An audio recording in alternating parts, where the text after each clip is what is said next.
Le 4 avril dernier, l'ancien président de l'Assemblée nationale, Guillaume Soro, a eu un échange téléphonique avec le chef de l'État. Les précisions de Davis Oyo.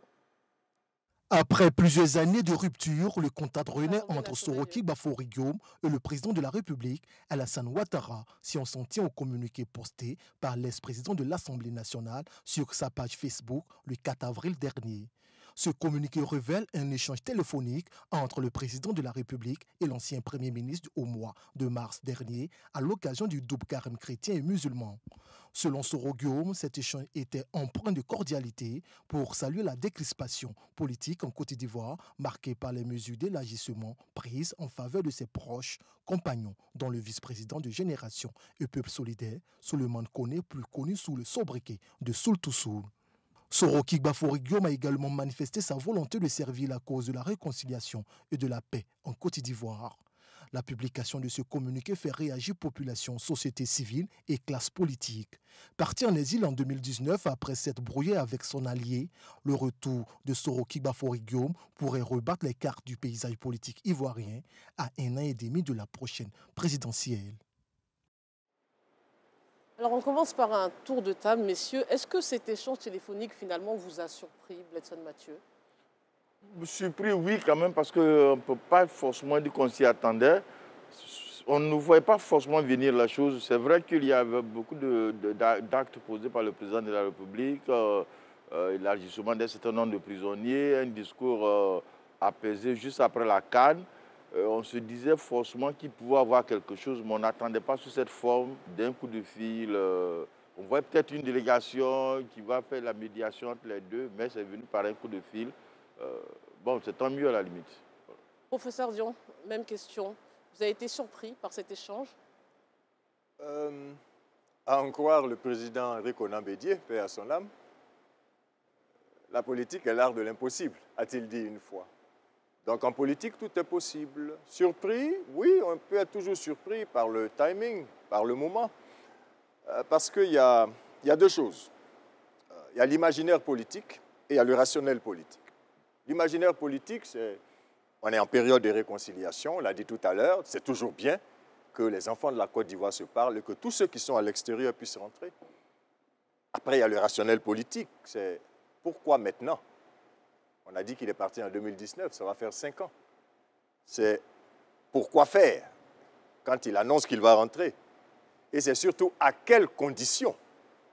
Parce que ce qui se passe en Côte d'Ivoire, c'est que quand vous vous attaquez frontalement à Alassane Ouattara, vous avez le temps de jouer le brave, mais après, il y a un temps pour parler avec lui, pour en venir à résipiscence.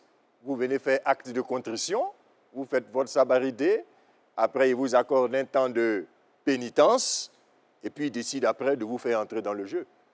En clair, quand on revient en Côte d'Ivoire après avoir affronté Alassane Ouattara, c'est aux conditions d'Alassane Ouattara que vous revenez au pays. Et moi, ma question, c'est à quelles conditions Soro est-il en train de revenir?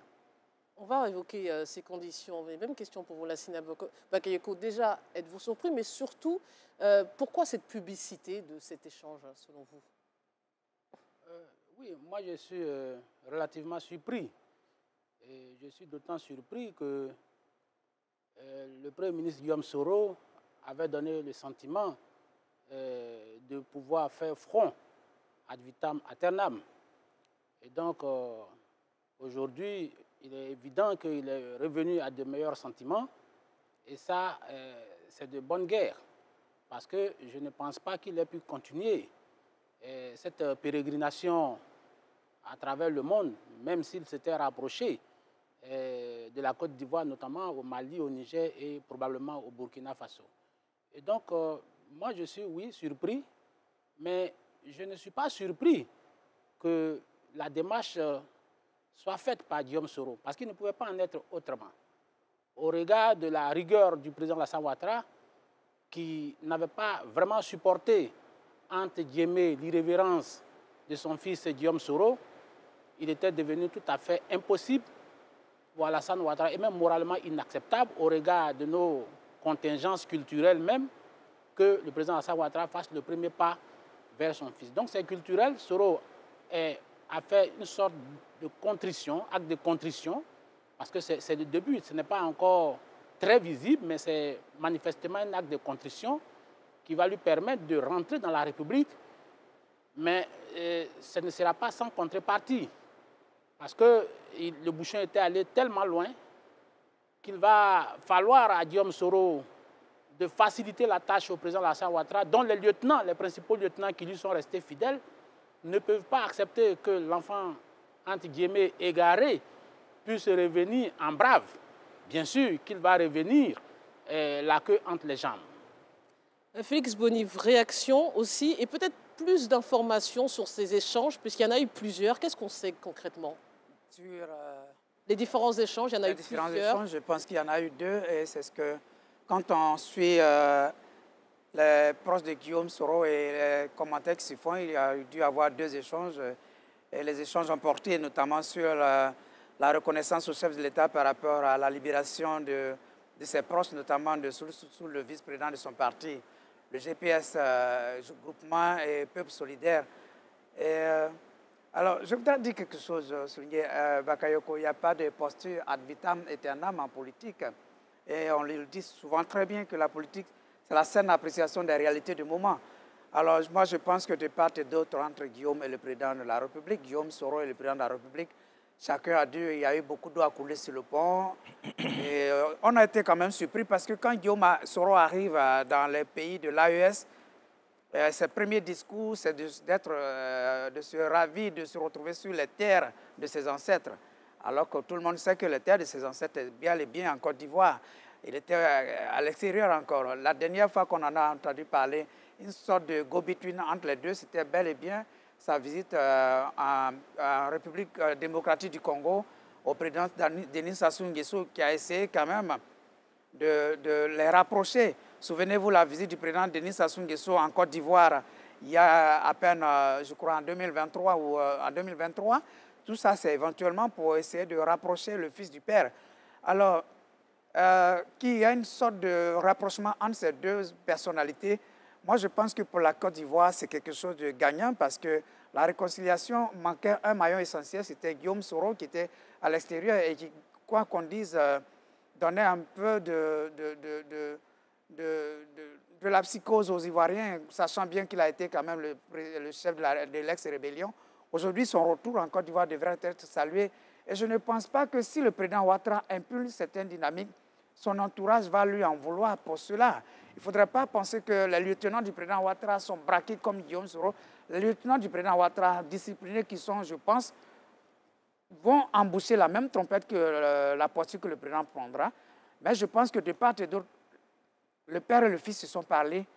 Et ce qu'il y a à retenir, c'est que les fils ivoiriens de la Côte d'Ivoire vont se retrouver à l'intérieur de la Côte d'Ivoire après Laurent Gbagbo, Blé Goudé et maintenant Guillaume Soro. Et qu'on parlera maintenant de la Côte d'Ivoire ensemble. Et les Ivoiriens vont apprécier le reste. Mais alors, on n'a pas la teneur exacte de cet échange, mais il a été dit qu'il était cordial. Est-ce qu'il acte, à vous écouter, c'est ce qu'on entend à Félix Bonive, est-ce qu'il acte le retour effectif de Guillaume Soro en Côte d'Ivoire? Benson Mathieu. Bon, le contenu, oui, on ne l'a pas, sauf le tweet de Soro Guillaume qui dit qu'ils se sont parlé. Et puis la deuxième personne qui a parlé du contenu, c'est le ministre Mamadou Touré à Daloa qui a dit que Soro a appelé le président de la République pour lui demander pardon. Et il a ajouté aussi que soyons vigilants. Ça montre un peu quel est l'état d'esprit de peut-être ceux qui sont autour du président Alassane Ouattara. Pas qu'ils ne sont pas d'accord qu'il y ait un rapprochement, mais Soro même ne facilite pas la tâche. Juste après le coup de fil, il a fait un tweet dans lequel il dit « Lui et moi, on s'est parlé ». Il y avait eu des rumeurs de poisson d'avril.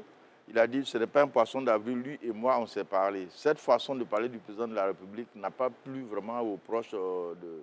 Mais sur son retour effectif. Bon, son retour, oui, parce que souvenez-nous des conditions dans lesquelles Soro est parti. Hein. On était en 2019. Soro a refusé d'aller au RHDP et les élections de 2020 approchaient. Soro avait réussi à rencontrer le président Bédié et ils avaient trouvé un accord. On n'a jamais su exactement le contenu. Le président Babo était à La Haye. Soro comptait donc sur et les militants du PDCI et les militants du PPACI, les GO à l'époque, pour animer la désobéissance civile en espérant probablement que ça aboutisse à un blocage. Ce ne s'est pas passé. On arrive en 2023, le président Bédié n'est plus. Le PDCI a trouvé un nouveau candidat, un nouveau leader, c'est M. Thiam. Et il n'est pas question pour le PDCI de remplacer Thiam par Soro. Donc Soro sait qu'il a perdu les militants. Le PPACI est né. Après le retour de Laurent Gbagbo, ils ont déposé ils ont annoncé leur candidature. Bon, Soro devient quoi en 2020? Il ne peut plus compter sur le PDCI, il ne peut pas compter sur les GOR. En 2025, pardon, il ne peut plus compter sur les GOR. Bon, lui-même n'a pas pris le temps de travailler son parti. Bon, franchement, ce n'est pas quelqu'un qui a compté, à mon avis, c'est un point de vue personnel. Il n'a pas compté sur un électorat quelconque pour arriver au pouvoir. Il avait son plan. On ne sait pas lequel. Donc, quand il se retrouve dans une telle situation, soit il fait un effort pour jouer quelque rôle que ce soit en 2025, soit il reste à l'extérieur et complètement, il risque d'être oublié. Guillaume Soro sera-t-il un acteur important de la scène politique et peut-être un futur candidat pour 2025? Simplice Dion? Ça, nous n'en savons rien. Dans tous les cas, il va rentrer. Parce qu'il me semble que tous ces lieutenants ont commencé à rentrer. La deuxième chose, il y a la conjoncture internationale. Et puis, il y a la situation, comme vient de dire Bledson, en Côte d'Ivoire. La conjoncture internationale fait que le refuge de l'Occident n'était plus une forteresse pour lui. Le jour où moi j'apprends que Soro atterrit au Niger, je crois que c'est ça, je suis convaincu que Soro va rentrer en Côte d'Ivoire. Parce qu'il n'a pas d'autre lieu pour se réfugier que le Niger, ou en tout cas les pays de l'AES. Mais quand vous arrivez dans un pays comme le Niger, qui est en situation de délicatesse avec la Côte d'Ivoire, avec la CEDEAO, à la limite, du point de vue politique, pratique, vous êtes monnaie d'échange. Vous êtes un instrument de discussion pour que, si on nous laisse, on relâche la pression, celui que vous voulez qu'il rentre là, il est là avec nous. C'est ce qui m'a traversé l'esprit, peut-être me suis-je trompé. Dans tous les cas de figure, en Côte d'Ivoire, l'arrivée de Thiam, l'avènement de Thiam est en train de bousculer l'architectonique politique. Tous les partis sont en train de se réorganiser en fonction de la nouvelle configuration. Il y a une recomposition qui est en train de se faire. Soro ne peut pas se permettre de rester à l'extérieur parce que ça bouge. Chacun est en train d'affûter ses armes. Lui, il a un parti qu'il doit venir retrouver pour créer cette animation pour aller à 2025 s'il le souhaite et si les conditions lui permettent d'aller à 2025. Tout dépendra de Alassane Ouattara. Je reviens donc aux conditions d'Alassane Ouattara. À partir de ce moment-là, il faut que Soro rentre pour prendre toute sa place parce que tout le monde est en train de bouger. Le Goudé bouge, le RHDP est en train de se renforcer, le PDCI se réorganise, mais il faut que GPS fasse de la politique. Et pour faire la politique, il faut que Soro rentre. Et je crois qu'ils sont dans cette dynamique-là. Mais Félix Boni, je lisais ce week-end dans un média en ligne, une théorie selon laquelle Guillaume Soro, le retour a été facilité justement pour casser la dynamique Thiam depuis sa prise du PDCI. Que pensez-vous de cette théorie? Moi, je trouve ridicule cette théorie. À quoi Guillaume Soro peut servir à casser la dynamique Thiam, d'autant plus que je ne crois pas que le président Ouattara ou le RHDP ait besoin de Guillaume Soro pour casser la dynamique Thiam. Le RHDP, c'est un parti qui est organisé, qui éventuellement se prépare pour aller aux élections. Et le RHDP n'attendait pas éventuellement Guillaume Soro pour se préparer pour 2025. Nous sommes à 18 mois des élections présidentielles. Et je ne vois même pas la corrélation entre le retour de Guillaume Soro et puis casser la dynamique Thiam. Mais ce que je peux dire, en reprenant un peu les termes du professeur Dion, nous sommes à 18 mois des élections présidentielles. Moi, je me pose une question. Quel Guillaume Soro rentre en Côte d'Ivoire? Première hypothèse. Dans quel état de santé Guillaume Soro rentre en Côte d'Ivoire? On l'a vu lorsqu'il rentrait dans les états de l'AES, puisque je ne sais pas dans quel état il se trouve. Donc, autant parler de l'AES. Un peu amaigri, dans un état qui n'était pas totalement très parfait. Est-ce que M. Guillaume Soro se porte très bien? Je touche du bois et je je suppose qu'il se porte très bien. S'il se porte très bien qu'il rentre en Côte d'Ivoire, alors Guillaume Soro rentre en Côte d'Ivoire pour faire de la politique. Parce que jusqu'à preuve du contraire, il n'a pas changé sa signature sur ses profils au niveau des réseaux sociaux. Candidat aux élections présidentielles de 2025. Ça veut dire qu'il reste candidat. Cependant, n'oublions pas aussi certains détails. Le parti GPS a été dissous. Et M. Guillaume Soro est condamné. N'oublions pas que le président Ouattara a permis à Laurent Gbagbo et à Blé Goudé de rentrer en Côte d'Ivoire, mais ils ne sont pas encore absous des condamnations dont ils ont été l'objet. Laurent Gbagbo n'est pas sur la liste électorale, et si je ne me trompe pas, Guillaume Soro non plus n'est pas sur la liste électorale. Donc, quelle politique Guillaume Soro vient faire? Est-ce que Guillaume Soro va enlever, c'est-à-dire sa condamnation pour qu'il soit un acteur clé au RHDP? Est-ce que cela joue vraiment le jeu du RHDP par rapport à la dynamique TIAM dont on parle? Alors, il faut faire des calculs qui ne sont pas... Alors, vous avez vu déjà la sortie de Touré Mamadou, qui n'était pas là lorsque le président Ouattara parlait à Guillaume Soro. Moi, je suppose que ce genre de sortie fait partie des réactions, des récriminations autour du président, mais ce ne sont pas réellement... Tout ceci fait partie de la spéculation politique. Et quand Guillaume Soro va rentrer en Côte d'Ivoire, si effectivement il rentre en Côte d'Ivoire, attendons-nous à une sorte de reconfiguration continue de la scène politique, d'une nouvelle animation de la scène politique qui va pratiquement remettre tous les calculs à zéro. Et nous allons voir que d'ici le mois de juin, après l'enterrement du président Bédié, le schéma politique en Côte d'Ivoire va véritablement bouillonner et ça va dessiner pratiquement ce qui va advenir pour 2025. Lassine Bakayoko, vous pensez que justement la prochaine élection sera inclusive et Guillaume Soro lui-même sera-t-il candidat, puisqu'il évoque dans le communiqué, il parle de 2025. Encore une fois, déjà, ne va-t-il pas trop vite en besogne? Oui, à mon avis, Guillaume Soro va très très vite en besogne. Parce que c'est vrai qu'il fait de la réelle politique. Il est allé, il s'est mesuré, il s'est pesé, il s'est sous-pesé. Et il a vu qu'il ne pesait pas plus que ce que le président Ouattara a toujours voulu qu'il pèse.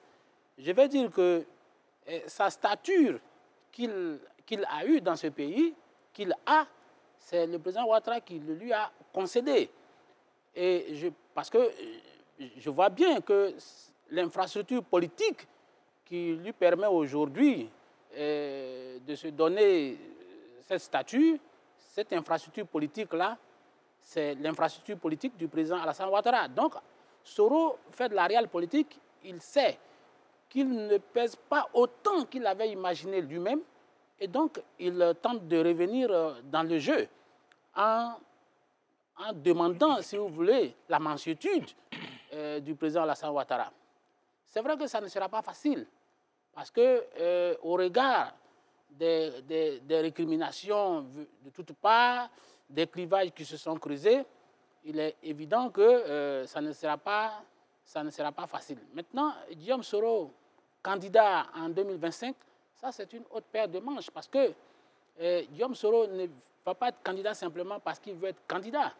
Vous savez qu'il y a des questions de justice qui sont encore pendantes. Il a besoin de reconquérir son éligibilité. Alors, est-ce que ça va se faire dans le même moule que Charles Blé Goudé et le président Laurent Gbagbo, avec lesquels il partage la même situation judiciaire? Et ça, ce n'est pas tout à fait une question facile.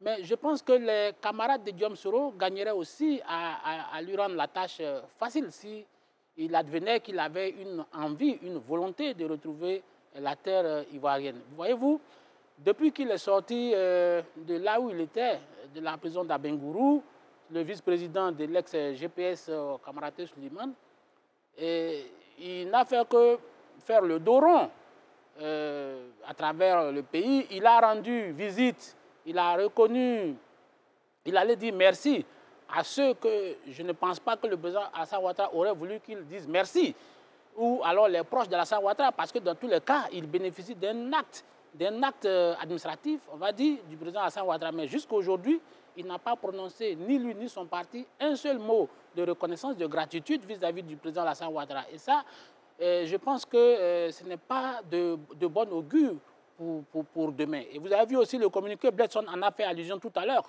Soro a semblé se mettre sur le même pied d'égalité que le président Alassane Ouattara. Et il n'a même pas osé prononcer moi et le président de la République, son Excellence Alassane Ouattara, il ne l'a pas dit. Oh, ça, ce sont les formules protocolaires qui auraient pu attendrir un peu son bienfaiteur. Mais il ne l'a pas fait, ça veut dire qu'il est encore dans une posture, pas de belligérance, mais tout au moins une posture de défiance. Et ça, Alassane Ouattara n'aime pas souvent ce genre de posture. Il a toujours voulu que ses rapports avec ses concitoyens ou bien ceux qui font de la politique soient des rapports certes équilibrés, mais que lui reste le président de la République. Félix Boni voulait réagir. Mais je voudrais, Bakayoko, réagir un peu sur ce que tu es en train de dire. Parce qu'il ne faut pas quand même occulter un passé qui est quand même un peu récent. Parce que entre Guillaume Soro et le président Ouattara et le RDR et le camp Soro, tous ces éléments, c'est vrai qu'aujourd'hui, la plupart des gens qui étaient membres de l'entourage de Guillaume Soro se retrouvent dans le RHDP. N'occultons pas tout de même le fait qu'à un moment donné, il était très difficile de distinguer réellement qui a fait qui, au point où, entre Guillaume Soro et le camp Ouattara, on rentrait un peu dans cette allégorie de l'œuf et de la poule. Qui a fait a fait quoi, qui a fait... Et on a vu comment Guillaume Soro, quand même, à un moment, a servi à un moment donné, à un certain niveau. Alors, quand nous parlons, par exemple, de certains collaborateurs du président Ouattara, des réactions par rapport à Guillaume, n'oublions pas Guillaume se met dans cette posture qu'il avait jusqu'à ce qu'il quitte le pays. N'oublions pas que ce Guillaume Soro a même été le dauphin constitutionnel du président Ouattara à un moment donné, et que peut-être ce Guillaume Soro frustré aurait voulu être dans cette posture de numéro 2 après le président Ouattara. On ne sait pas un peu. Entre les acteurs politiques ivoiriens, il y a des deals qui n'ont jamais abouti, des promesses qui n'ont jamais été tenues, qui font qu'il y a eu cet effritement au niveau du RADP, au niveau de RADP, c'est-à-dire Bédié, Ouattara, Soro et tous ces éléments. Donc il y a des choses qui font que peut-être on ne peut pas rester sur un plateau de façon claire pour spéculer sur ces genres de choses, mais il y a eu quand même des choses qui font que des gens adoptent certaines postures. Aujourd'hui, Guillaume Soro se voit comme un président du parti qui parle à un autre président du parti. C'est vrai, le président de la République est président du parti, mais au-dessus de ça, il est le président de tous les Ivoiriens. Mais je pense que ce Guillaume est effectivement dans une posture où il se dit, aujourd'hui, j'ai parlé avec le président Ouattara. Et les autres doivent savoir que j'ai parlé avec le président Ouattara. La posture dans laquelle je me retrouve aujourd'hui, ceux-là, c'était des gens qui ont été peut-être à un niveau plus bas que nous. Quand moi, je parle à le président Ouattara, les autres, là, ce sont des lieutenants pour nous tous. Donc, vous voyez, il grandit sa posture en tant que futur, je dirais, candidat aux élections présidentielles. Alors, en politique, on y va pour essayer de...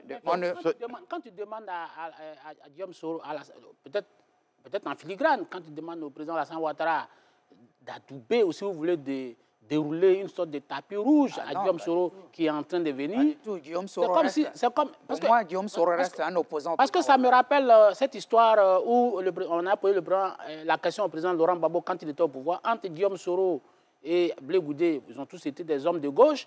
Qui est-ce que tu préfères? Il a dit, je préfère Blé Goudé, enfin j'ai caricature, qui m'a aidé que celui qui a fait de la défiance. Aujourd'hui, adouber Guillaume Soro et ceux qui ont adoré le président Alassane Ouattara, le président Ouattara à arriver au pouvoir. S'il te plaît, adouber Guillaume Soro et disons au détriment de ceux qui l'ont vénéré, ceux qui l'ont adoré, vous voyez bien que le choix il est cornélien. Mais pour moi, il n'est même pas cornélien. Le choix, ça va de soi. Le président Ouattara va choisir ceux qui l'ont respecté, ceux qui lui ont reconnu qu'il était leur père. Pas celui qui est passé dans la défiance, beaucoup plus dans la belligérance. Messieurs, justement, à vous écouter et à voir dans ce dialogue, finalement, est-ce qu'on doit se féliciter de revoir tous ces anciens acteurs revenir sur la scène politique pour 2025 au vu des débats qui vont inévitablement peut-être nous ramener en 2010 ? Je veux laisser la parole à... Allez-y. Oui, le cas Soro, c'est un peu comme une sorte d'épine dans le pied du président Alassane Ouattara. On sent, hein, je dis bien on sent qu'on s'en va vers une sorte d'amnistie pour solder tous les conflits ou tous les dernières tâches des élections de 2010 et de 2020. Tu ne peux pas le faire en ne pensant pas à quelqu'un qui quand même a été proche de toi. C'est-à-dire que s'il faut effacer tout ce qu'on a reproché ou imputé à Laurent Gbagbo, à Blé Goudé, il faut le faire aussi pour Soro. Bon, maintenant, Soro, il faut qu'il baisse d'un cran.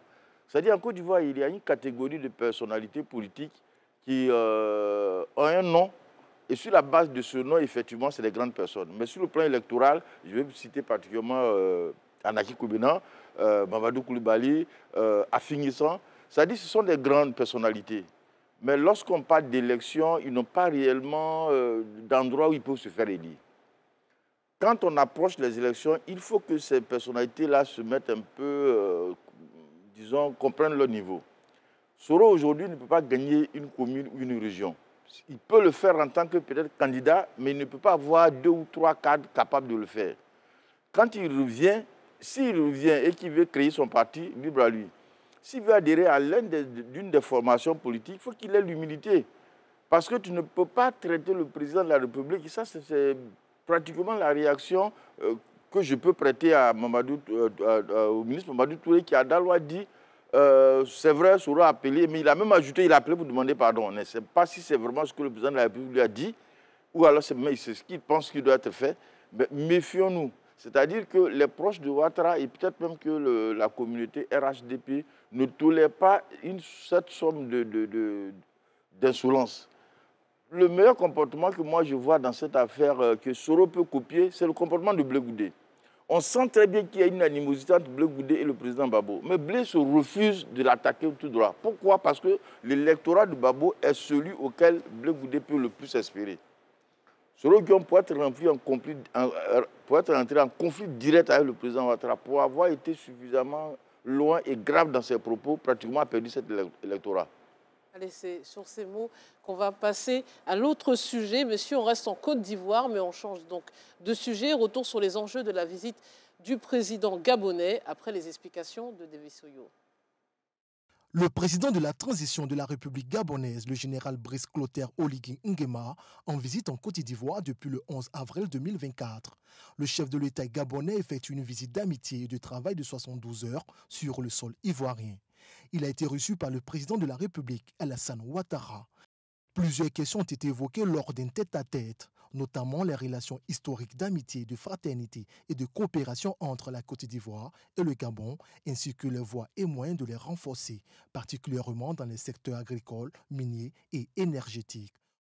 Le général Brice Clotaire Oligui Nguema a visité successivement le Centre national de recherche agronomique, CNRA, et la centrale d'Azito, des réalisations qu'il a qualifiées d'impressionnantes. Selon certains observateurs, cette visite aurait un autre objectif, plaider le retour du Niger, du Mali et du Burkina Faso dans la CEDEAO.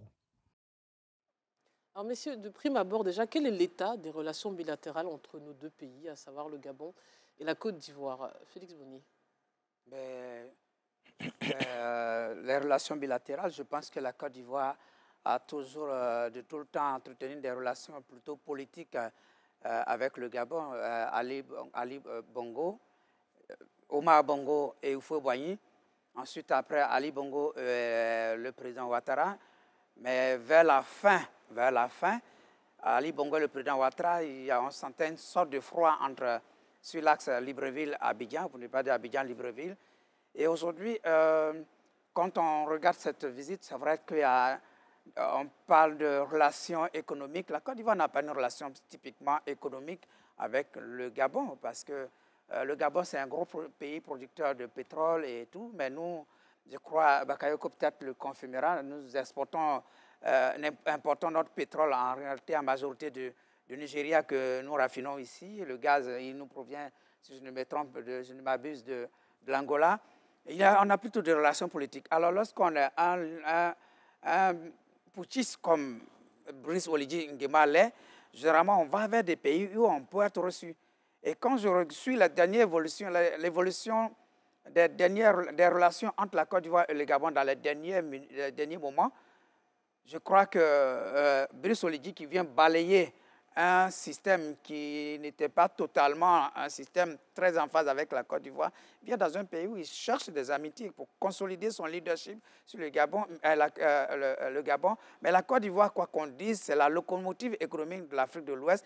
La Côte d'Ivoire, quoi qu'on dise, quoi qu'on dira, est un success story au cours de ces dernières années. Il est toujours bon de venir s'inspirer de l'exemple ivoirien. Et si vous regardez les ambitions du président du chef de l'État gabonais, Brice Oligui Nguema, il a de grosses ambitions qui me font d'ailleurs peur par rapport à la fin de sa transition. Alors il vient s'inspirer de comment la Côte d'Ivoire a été faite, peut-être éventuellement solliciter notre expertise. Il ne l'a pas caché. Le bien-être en Côte d'Ivoire s'exporte dans les pays, même en Afrique centrale, et il peut vouloir s'inspirer de tout ceci pour son gros aéroport, ses grosses œuvres qu'il a annoncées dans son programme, lesquels programmes nous font craindre une sorte de pérennisation de son système de pushis à la tête du Gabon.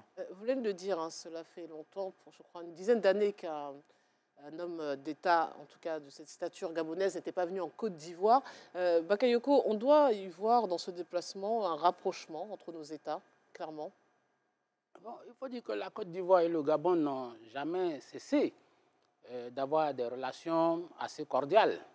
Et le Gabon, c'est vrai que les relations diplomatiques, c'est depuis 1966, mais avant 1966, le président Houphouët a toujours joué un rôle majeur dans les relations entre le Gabon et la Côte d'Ivoire. Même lors du coup d'État de février 1964, quand Léomba a été renversé, c'est vrai, ce sont l'armée française qui est intervenue directement, mais l'appui diplomatique, c'était la Côte d'Ivoire aussi, du président Houphouët-Boigny, pour que le Gabon reste un État stable, parce qu'avant 1964, le Gabon était considéré comme l'un des États les plus stables.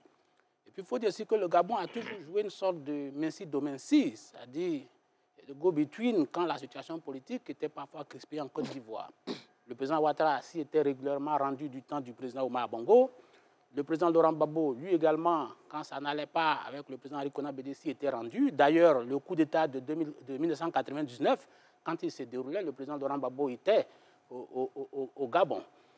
Donc, pour les relations politiques, il n'y a pas de problème majeur entre la Côte d'Ivoire et le Gabon. C'est vrai qu'en 2007, il y avait eu des bisbilles entre le président Laurent Gbagbo et Omar Bongo, que le président Laurent Gbagbo avait traité de rigolo, le qualifiant de cet immiscé dans la question de la gestion de la résolution politique en Côte d'Ivoire.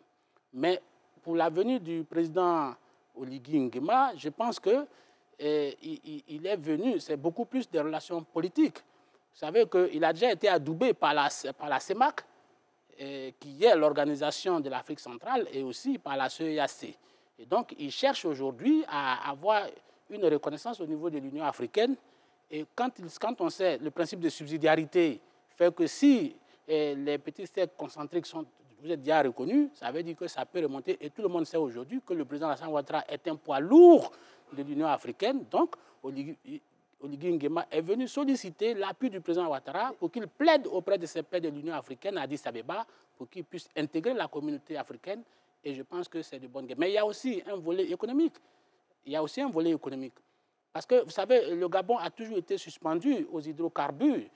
Et aujourd'hui, ce pays est dans une sorte de diversification de son économie parce que la politique d'hydrocarbures a montré ses limites. C'est un pays qui est assez riche, assez vaste, 267 000 km², 22 millions d'hectares de forêt contre 2 millions pour la Côte d'Ivoire.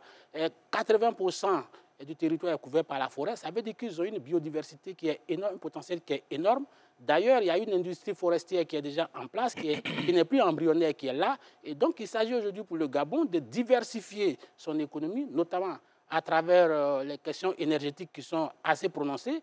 Parce que, en fin de compte, je voulais terminer par là, le Gabon a créé une zone spéciale qu'on appelle la zone économique spéciale de Nkok, qui est le prototype même, la volonté même de diversification de l'industrie gabonaise. Et là, le Gabon a besoin d'expertise, le Gabon a besoin d'énergie, et le Gabon pense que la Côte d'Ivoire peut lui apporter sur ce plan. Alors attendez, au-delà des relations politiques et économiques, j'aimerais qu'on vienne aussi sur un constat qui a suscité beaucoup de réactions, c'est le statut de Brice Oligui Nguema, qui est certes le président, mais de la transition arrivée au pouvoir par le biais d'un coup d'État. Comment cela vous interpelle? Vous comprenez que ça suscité des réactions de la part de plusieurs observateurs? Bon, Nguema est venu chercher du soutien, ils l'ont clairement dit, du soutien politique et diplomatique. Parce qu'il sait qu'Alassane Ouattara n'est pas n'importe qui dans l'écosystème politique sous-régional et africain. Mais en même temps, il me donne l'impression de quelqu'un qui, peut-être parce qu'il a longtemps travaillé dans l'ombre des chefs d'État successifs, il me donne l'impression de quelqu'un qui connaît les réalités politiques et diplomatiques en Afrique. C'est un putschiste. Il montre comment quand on est un putschiste, on se comporte avec certains chefs d'État qui ont du poids en Afrique. Je crois qu'il a vu ça avec les Bongo, puisqu'il a servi les Bongo. Et donc, il sait qu'il doit venir en Côte d'Ivoire, comme il ira dans certains pays importants, pour leur dire que je connais les rythmes, je connais les algorithmes de la politique et de la diplomatie en Afrique. J'ai besoin de votre soutien. Je suis venu vous rassurer sur mes intentions, sur mes ambitions pour mon pays. Seulement, c'est la dernière chose que je vais dire et qui se rapporte à votre question, ça nous pose des questions en termes d'indignation sélective par rapport aux coups d'État qui se font en Afrique. Pourquoi adouber un putschiste ici et puis condamner un autre putschiste ailleurs? Vous voyez, des vérités en deçà des Pyrénées et au-delà. On a l'impression qu'un coup d'État en deçà de la CEDEAO, au-delà de la CEDEAO, c'est acceptable. Donc ça nous interroge et ça pose le problème des principes. Est-ce que ce n'est pas ce qui contribue à faire en sorte que lorsqu'on condamne un coup d'État, qui est condamnable dans le principe, les gens ne prennent pas ça vraiment au sérieux parce qu'ils se disent que c'est parce que c'est nous qu'on condamne, mais ailleurs on ne condamnerait pas. Quand on a des principes, il faut les appliquer à tous. C'est ça qui donne un peu de cohérence. Voilà un peu ce qui nous interroge en tant qu'intellectuels. Pour rester dans cette même veine, c'est vrai que certains parlent de 2 poids, 2 mesures, en faisant un parallèle avec les autorités, on va dire, de la transition des pays de la CEDEAO. Vous comprenez là aussi ce que vient de dire Non, je ne partage pas la lecture que fait le professeur Dion, parce que d'abord, le Gabon n'est pas dans la CEDEAO. C'est la CEDEAO qui a inclus dans ses principes de ne pas admettre de coup d'État. Et que quand un coup d'État a lieu, automatiquement, elle enclenche des négociations pour avoir un délai de la transition. Mais entre-temps, les États membres essaient d'appuyer les différentes transitions pour qu'elles puissent y aller. La Côte d'Ivoire a reçu Damiba. La Côte d'Ivoire a reçu plusieurs délégations officielles à un niveau très élevé des gouvernements de transition d'Assimi Goïta.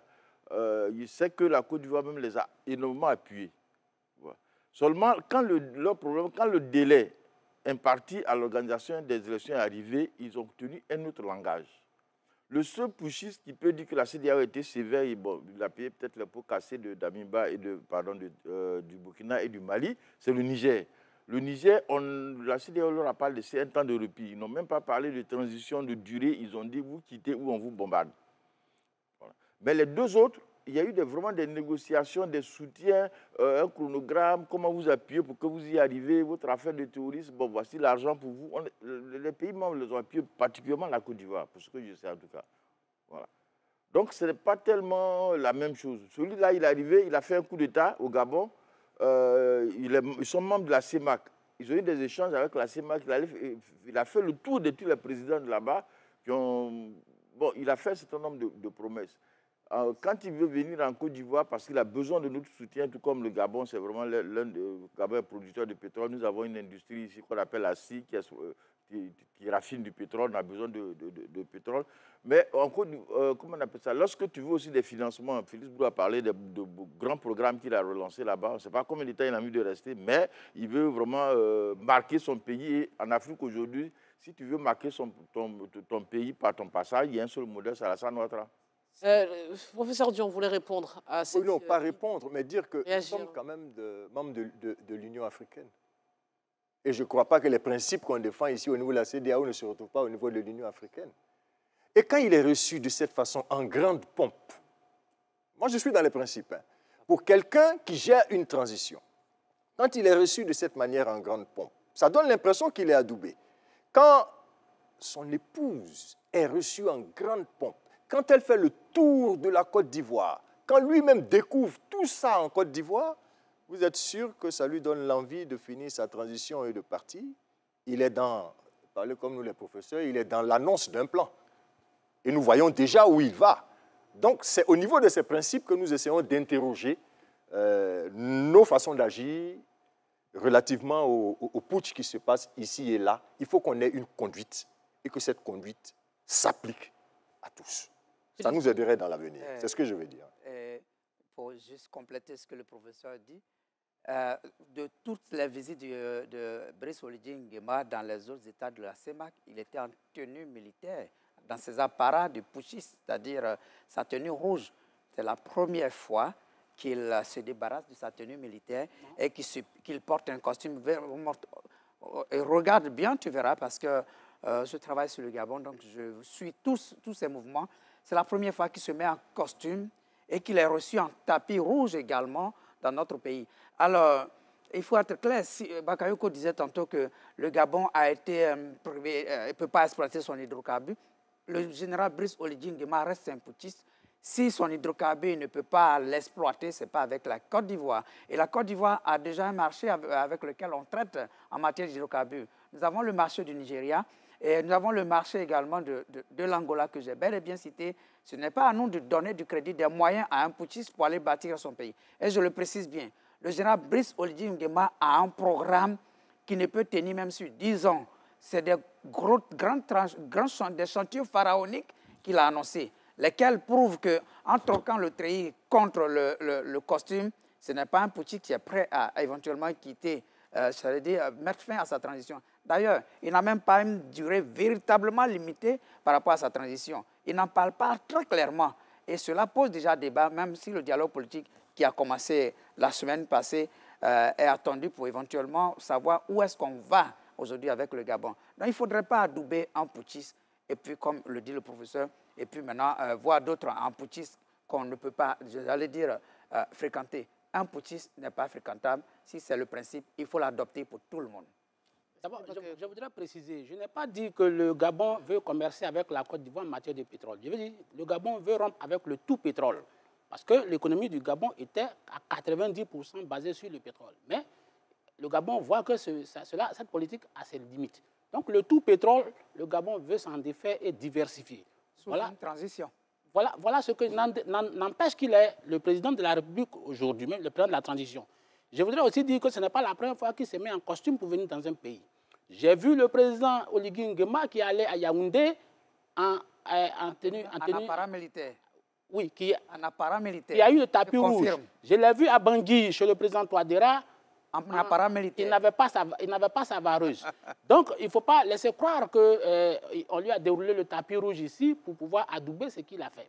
Et donc, je pense aussi que c'est vrai, nous sommes dans les principes, un coup d'État reste un coup d'État, je suis d'accord avec le professeur. Mais peut-être ont-ils pensé, c'est une hypothèse, le président qui a subi le coup d'État à Libreville en août passé, tout le monde a vu qu'il était grabataire, il était peut-être frappé un peu de sénilité, et donc il n'y a pas de bon coup d'État, mais tout le monde s'attendait plus ou moins à ce que cette situation-là ne se passe pas comme ça. Souvenez-vous de son passage à l'Élysée, où il était quasiment pas en possession de l'ensemble de ses moyens, même moteurs, même physiques. Donc, je vais dire, je ne suis pas en train de justifier le coup d'État de Libreville. Je ne suis pas en train de justifier le coup d'État de Libreville, mais il m'a semblé que les Gabonais ont tous applaudi ce coup d'État. Il n'y a pas eu une seule voix discordante. Oui, par ailleurs, quel coup d'État n'a pas été applaudi par les populations? Par ailleurs, s'il te plaît, par ailleurs, vous avez vu que quand Oligui Nguema est venu, il ne s'est pas fendu dans les invectives. Il n'a pas dit qu'il vient réformer l'ensemble du système gabonais, qu'il vient être le pilote de l'Afrique, qu'il vient être celui qui va réhabiliter l'Afrique. Non, il est venu, il a dit qu'il est venu pour une certaine rupture parce que le Gabon avait besoin d'un sang nouveau. Et donc ça, c'est en décalage avec ceux aujourd'hui... dont on peut polir l'image, M. Bakayoko. Et ça, c'est en décalage avec ceux qui sont venus aujourd'hui, qui disent qu'ils sont les réformateurs de l'Afrique et qui, on y reviendra, sont incapables de réformer leur propre pays. Un dernier mot, je veux qu'on passe à l'autre sujet, allez-y. Bien, et là, je découvre qu'il y a des putschistes dont on peut polir l'image, au point où il y a des discours de putschistes qui peuvent être justifiés et justifiables. Je suis vraiment désolé. Un putschiste reste un putschiste. C'est vrai, Ali Bongo était branlant. Il y a les élections au Gabon laissaient courir une crise politique. Il appartient aux politiciens de régler les problèmes politiques. Il n'appartient pas à un militaire de s'immiscer sur le débat politique. La preuve, il est venu, il a un programme qu'il a établi qui fait qu'il ne quittera pas le Gabon de si peu. Bon, je veux quand même aller un peu plus vite. Je crois que c'est vrai, hein, l'Union africaine pratiquement partage les mêmes points de vue par rapport aux putschistes, mais le principe qui est retenu, c'est que les organisations régionales soient les premiers à se prononcer et à gérer d'abord les problèmes dans leur zone. C'est ce qu'on appelle le principe de subsidiarité. Voilà. Et la CEMAC a validé à la limite ce coup d'État. La Côte d'Ivoire, pour l'instant, n'a pas décidé d'être le gendarme de l'Afrique. Voilà. On a des réactions un peu plus violentes ou virulentes ou un peu plus regardantes quand il s'agit du Burkina et du Mali. Moins parce qu'ils sont nos voisins que parce que là-bas, c'est surtout des djihadistes. On est des voisins. Il y a un problème chez toi.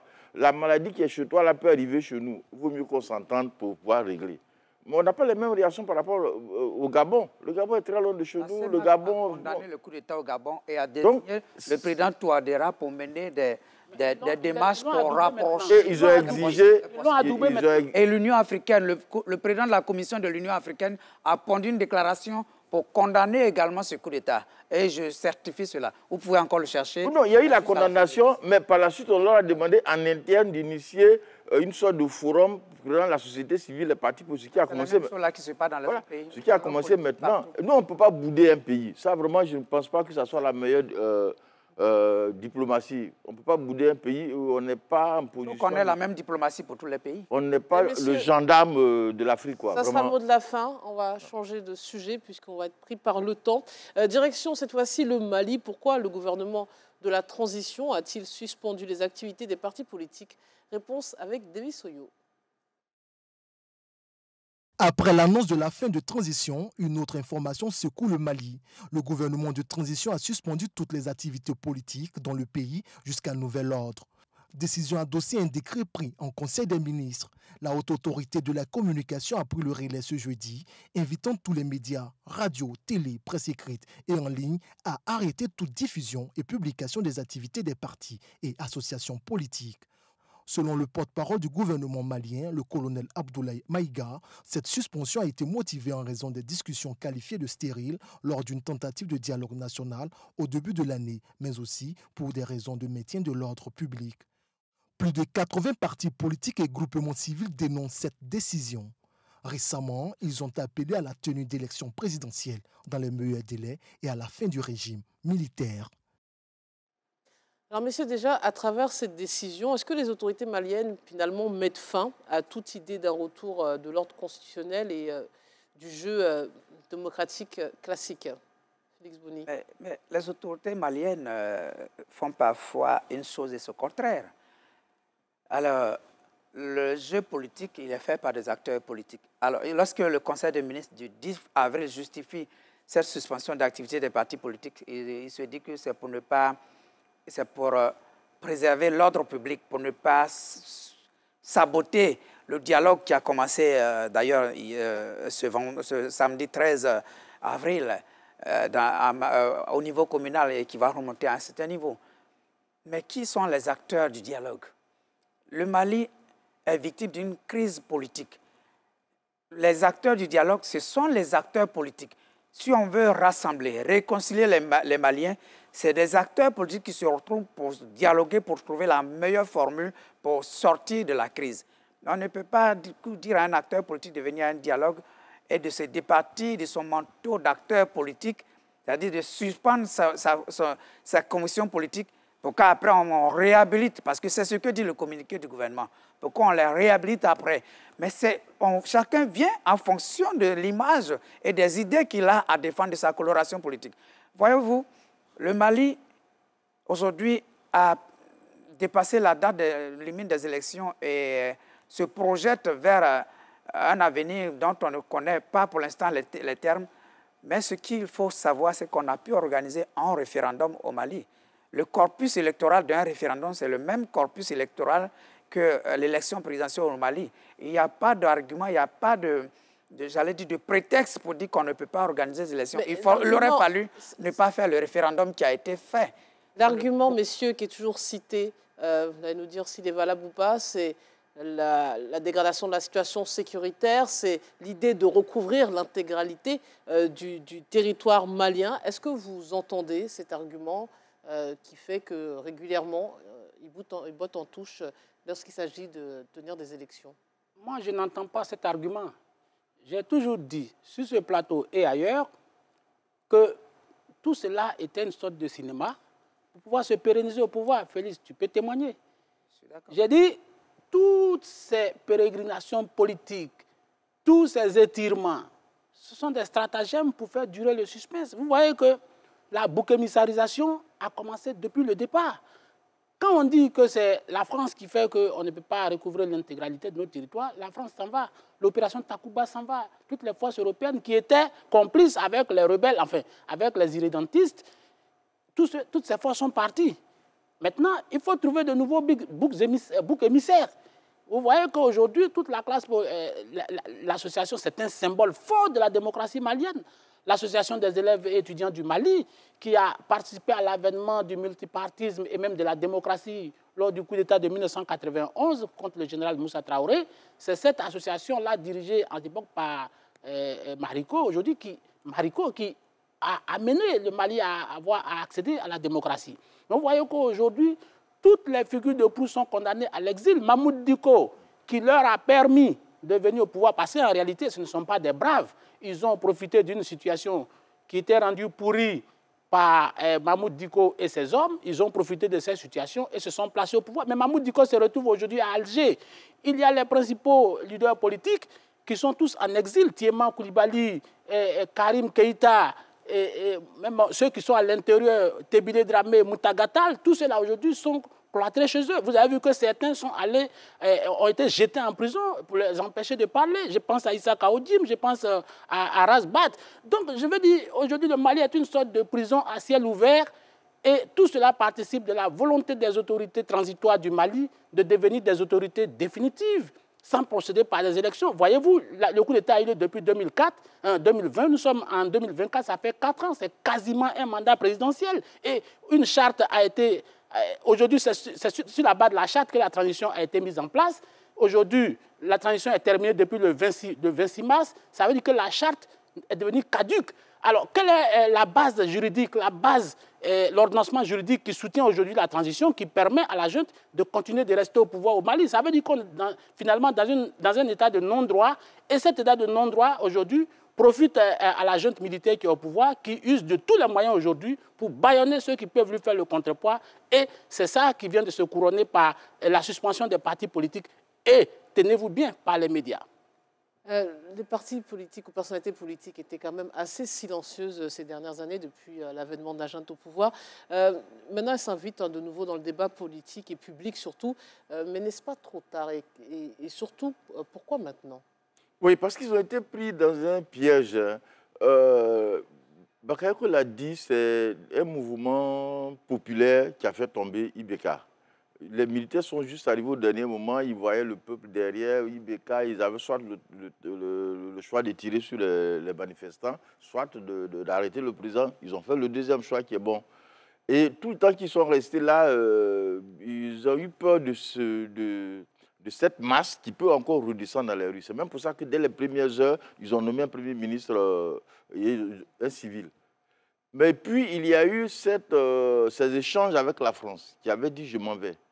Et le Premier ministre, Choguel Maïga, va à l'Assemblée générale de l'ONU, arrive là-bas, explique que si eux ils se sont tournés vers la Russie, c'est moins de leur volonté que parce que la France les a abandonnés en plein vol. Quand il tient ce discours, quand il arrive à Bamako, c'est l'euphorie, tout le monde l'accueille. Les militaires se rendent compte qu'en fait, il suffit maintenant de brandir l'étendard anti-français pour que le peuple soit derrière toi. Et ils ont joué là-dessus. Dès cet instant-là, les partis politiques ont mis de côté tous les politiques. De toute façon, ils n'ont plus besoin d'eux. Et un célèbre professeur de philosophie politique en Côte d'Ivoire a dit que le Malien en lui-même se cache quelque chose de fantasmagorique. Je vais parler du professeur Dion. Et ça, le Malien, à cet état-là, il a l'impression que celui qui va le mettre comme le maître du monde, il le suit. Donc il y a les panafricains, plus ceux qui veulent un Mali vraiment puissant. Bon. Donc tout ce monde-là se retrouve. En plus, ils font de la propagande. Ils achètent des avions, ça c'est clair. Ils parlent de vecteurs, ils montent même des hélicoptères capables d'aller attaquer les États-Unis. Bon, finalement, tout ça là, c'était destiné à régler le problème sécuritaire. Mais les gens le cru de bonne foi. Il se trouve que depuis qu'ils sont au pouvoir, depuis les 4 ans, ils n'ont pas libéré un seul centimètre carré de territoire aux mains des djihadistes. C'est quoi, c'est le désenchantement, vous nous dites? Voilà. En plus de cela, il y a la crise énergétique. Il n'y a pas d'électricité au Mali. La température ne cesse d'augmenter. Les gens ont faim. La cherté de la vie exaspérée. Les djihadistes ont fait des blocus. Donc, il y a des villes où personne n'a accès. Donc, bon, voilà. Aujourd'hui, ils ont le dos au mur. La situation se dégrade. Complètement. Voilà. Mais en même temps, au-delà de l'aspect politique et sécuritaire, revenons sur finalement ce bras de fer. Est-ce que c'est à cela qu'on va assister entre la classe politique, même si elle n'a plus le droit de citer, et les autorités maliennes? J'ai envie de dire, méchamment d'ailleurs, que c'est bien fait pour la classe politique. Quand on sème la zizanie, on récolte la tyrannie. Quand on descend dans les rues pour mettre les pouvoirs en difficulté, mais c'est pour que des militaires prennent le pouvoir. Mais les militaires, quand ils prennent le pouvoir, c'est pour mettre de l'ordre à leur manière. Et une fois qu'ils prennent le pouvoir, ce n'est pas sûr qu'ils partent. 3 généralités sur ça. La première chose, c'est que moi, toutes les fois que j'entends un homme politique africain parler de souveraineté, demander qu'on se dresse contre l'Occident, moi, je trouve que ce n'est pas clair. Il prépare un coup. Il va toucher à la Constitution ou bien il va confisquer le pouvoir. Comme disait le professeur Abou Karamoko, un de mes maîtres, il dit derrière les coups d'État, il y a toujours des tas de coups. Il aime bien cette formule-là. La deuxième généralité, c'est que ces genres de révolution-là, la révolution vous habitue à dire non. La révolution est un non, mais c'est un non qui refuse qu'on lui dise non. Les révolutionnaires n'aiment pas qu'on leur oppose généralement la critique. Ils n'aiment pas se voir dans un miroir parce que le miroir va refléter ce qu'ils sont. C'est pour ça que les révolutions de ce genre, ça finit toujours par se transformer en monstres. Et troisième généralité, mais pourquoi quand ils disent on ne veut plus l'Occident, ils se tournent vers la Russie? On a parlé ici au début de cette crise de poutinisation. Beaucoup de gens riaient, se moquaient de nous, ils disent nous sommes les suppôts de l'Occident. Mais ils sont tous devenus des petits Poutines. Ils sont atteints de poutinite aiguë. Donc, ce qui se passe, c'est quoi? C'est que le prétexte, c'est la souveraineté. Mais le texte, c'est quoi? C'est la dictature. On ne quitte pas, on ne va pas, parce que leur maître lui-même ne quitte pas le pouvoir, il gère à la force et à la violence. Donc, ils sont les petits modèles de ce modèle-là. On est tous en danger. Ils veulent transformer les Maliens, les Burkinabés, les Nigériens en des hommes sans tête, les grégariser, faire d'eux des moutons et qui doivent les suivre. Mais les suivre où? Pour quel projet? Où est-ce que vous êtes en train de nous conduire? Pour décider vraiment pour un peuple, il faut donner la parole au peuple. Il faut organiser des élections ou un référendum, demander au peuple dans quelle direction on s'en va. Quand le peuple vous a indiqué la direction, vous y allez. C'est ce qu'on appelle la légitimité. C'est sur ces belles paroles que s'achève cette émission. Merci infiniment pour tous vos éléments de réponse. Merci à vous d'avoir suivi cette émission. Bonne suite des programmes sur RTI 1.